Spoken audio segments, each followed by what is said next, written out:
وہ اسباب کا محتاج نہیں ہے، اسباب اس کے محتاج ہیں۔ اگر یہ یقین ہے تو اللہ پر ایمان ہے، یہ نہیں ہے تو تمہارا ایمان اسباب پر ہے، وسائل پر ہے، ذرائع پر ہے، مادیات پر ہے، اللہ پر نہیں۔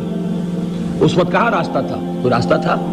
سمندر ہے اور ادھر سے لشکر آ گیا ہے۔ کلا ان معی ربی سیہدین۔ اب دیکھیے ایمان کہہ دینا آسان ہے، ہوا معکم اینما کنتم، جہاں کہیں بھی تم ہوتے ہو اللہ تمہارے ساتھ ہوتا ہے، لیکن اس کا یقین قائم ہو جائے تو زمین و آسمان کا فرق واقع ہو جائے۔ یہی بات ہوئی حضور کے ساتھ۔ غار ہے، چھپے ہوئے ہیں محمد رسول اللہ اور آپ کے وہ یار غار ابو بکر صدیق رضی اللہ تعالی عنہ۔ اقبال نے حضرت ابو بکر کی شان میں چند اشعار کہے صرف، لیکن واقعہ یہ ہے کہ بھاری بھاری نظموں پر اور قصیدوں پر بھاری ہے، طویل ترین نظمیں اور قصیدے ہوں ان پر بھاری ہے۔ ہمت ابو بکر کی ہمت جو ہے، کشت ملت را جو ابر، جیسے بارش سے کھیتی اپجتی ہے، ابو بکر کی ہمت اور عزیمت اس امت کو اسی طرح سینچنے والی ہے۔ ثانیے اسلام و غار و بدر و قبر، وہ دوسرے تھے اسلام میں، دوسرے پہلے کون تھے؟ انا اول المومنین، حضور فرماتے ہیں سب سے پہلا ایمان لانے والا میں، دوسرے ابو بکر۔ ویسے ہمارے ہاں یہ چلتا ہے اختلاف، حضرت علی پہلے ہیں کہ حضرت ابو بکر پہلے ہیں، لیکن اس میں بڑی خوبصورت تطبیق قائم کی ہے علماء نے اور بہت صحیح ہے۔ چار کے بارے میں فیصلہ ہی مت کرو کہ کون پہلے ہے، ان کی ایک عجیب تقسیم کر دی ہے۔ آزاد مردوں میں، بالغ مردوں میں سب سے پہلے ابو بکر، بچوں میں سب سے پہلے علی، خواتین میں سب سے پہلے خدیجہ، اور غلاموں میں سب سے پہلے زید ابن حارثہ۔ بڑی پیاری تقسیم ہے، یہ چاروں ہی پہلے ہیں، ہر ایک کے لیے اولیت ہے۔ اور واقعہ یہ ہے کہ اگر زمانی اعتبار سے تعین ہوگا تو پہلے خدیجۃ الکبریٰ آئیں گی رضی اللہ تعالی عنہ، کسی اور سے بات کرنے کی نوبت بعد میں آ سکتی ہے، پہلے تو اہلیہ محترمہ سے بات ہوئی، آتے ہی پہلی وحی ہوئی ہے، ابھی تبلیغ کا حکم نہیں تھا۔ کس کو بتایا واقعہ؟ ابھی اپنی نبوت کی تبلیغ کا تو حکم ہی نہیں آیا۔ واقعہ کس کا ہے؟ وہ خدیجہ کا ہے۔ جب کہا ہے کہ خشیت علی نفسی، مجھے اپنی جان کا اندیشہ ہے، تو کیا جواب دیا خدیجہ نے رضی اللہ تعالی عنہا؟ وہ صدیقۃ الکبریٰ ہے۔ صدیقات جو ہیں خواتین، ان میں چوٹی پر خدیجۃ الکبریٰ ہے رضی اللہ تعالی عنہا، اور صدیق جو مرد ہیں ان میں صدیق اکبر ہے ابو بکر صدیق رضی اللہ تعالی عنہ، لیکن صدیقات میں چوٹی پر۔ جب حضور نے فرمایا خشیت علی نفسی، کیا فرمایا، کیا عرض کیا، کیسے تسلی دی؟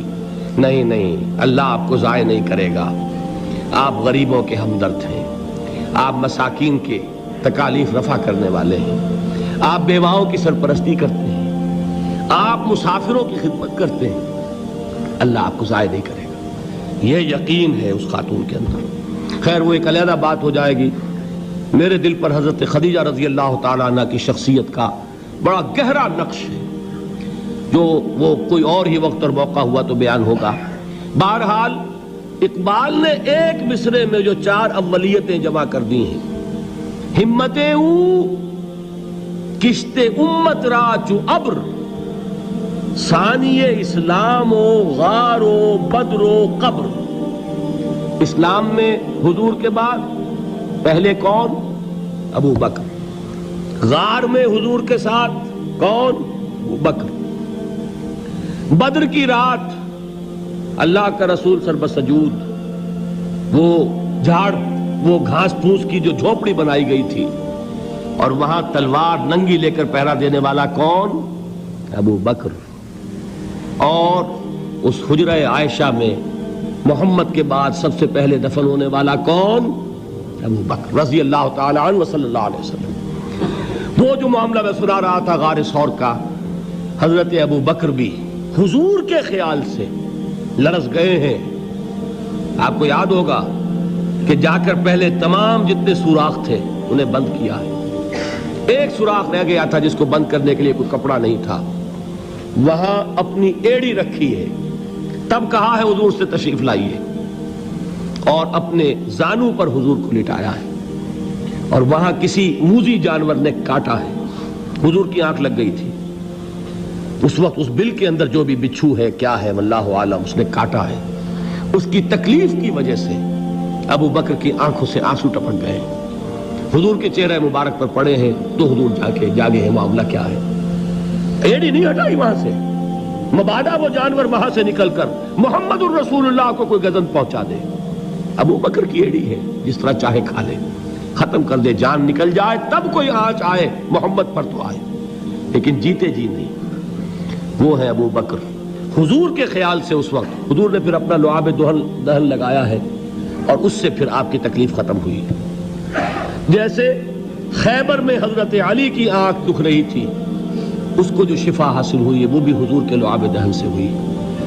تو بہرحال اس وقت انہوں نے کہا ہے کہ اے نبی یا رسول اللہ, اگر اس وقت ان میں سے کسی نے غیر ارادی طور پر بھی اپنے قدموں کی طرف جھانک لیا تو پکڑے جائیں گے. کیا جواب تھا اللہ کے رسول کا؟ لا تحزن ان اللہ معنا.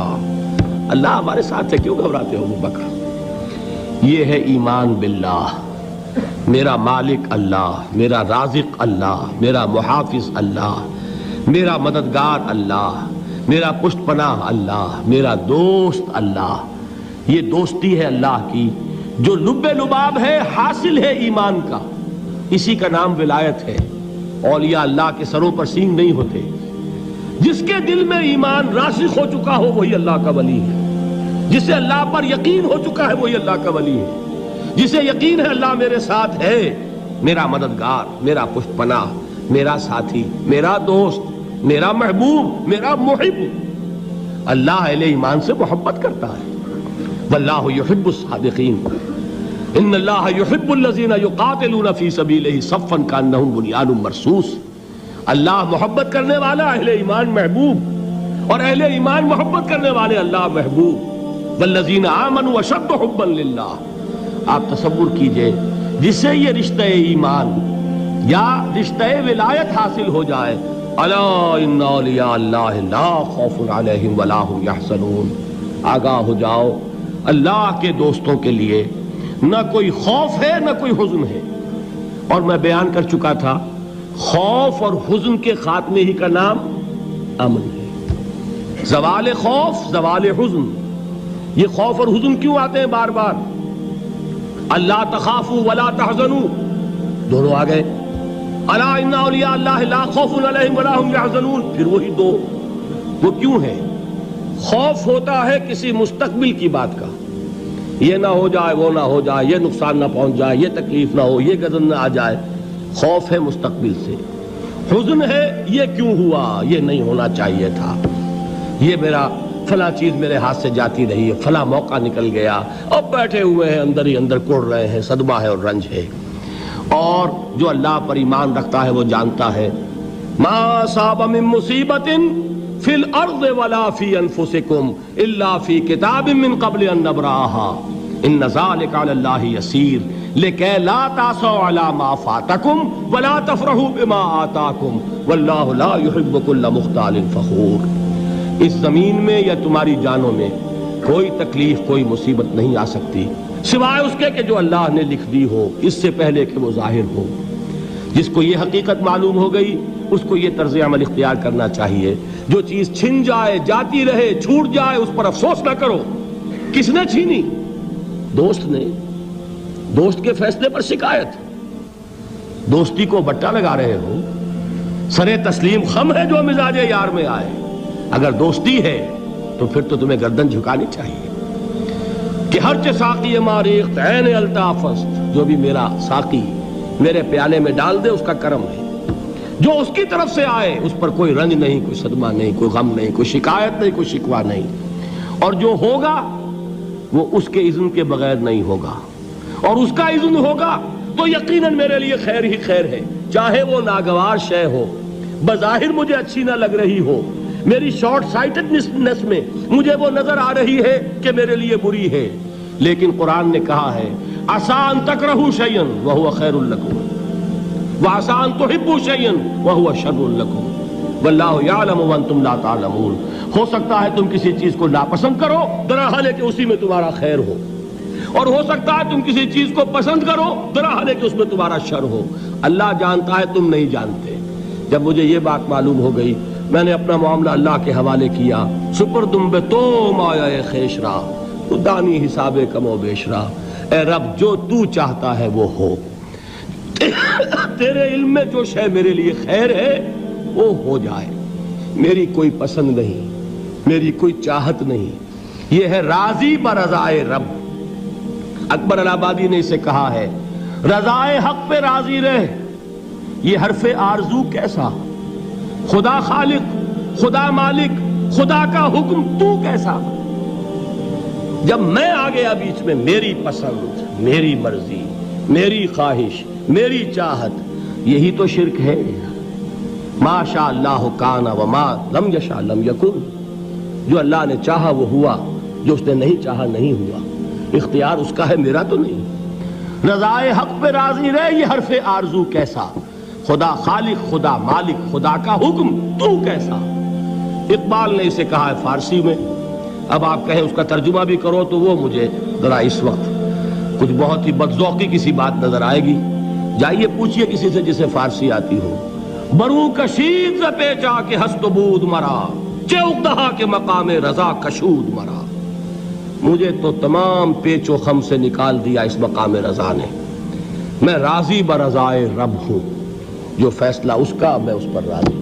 تو کہاں کا حزن اور کس کا خوف، یہی زوال حزن اور زوال خوف، یہی ہے امن، یہ نتیجہ ہے ایمان کا۔ تو جان لیجئے یہ ہے لب لباب، یہ ہے حاصل ایمان کا، یہ ہے تو ایمان ہے، یہ نہیں ہے تو ایمان